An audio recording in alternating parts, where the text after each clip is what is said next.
Imam Muslim with another authority has mentioned this very hadith of Hazrat Abu Huraira radiyallahu ta'ala anhu. Hazrat Jabir radiyallahu anhu states that Allah's Apostle sallallahu alayhi wasallam said, I have been commanded to wage a war against the people unless they utter there is no worthy of worship saves Allah Jalla Jalaluhu. And after uttering there is no worthy of worship saves Allah Jalla Jalaluhu, they will get their life and property secured from me.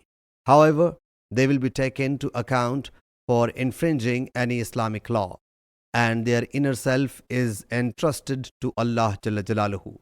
He sallallahu alayhi wasallam then recited the verse whose translation is, You are but an admonisher, you are nor superintendent over them. Surah Ghashiyah, verse 23-24. Sahih Muslim, Hadith number 127.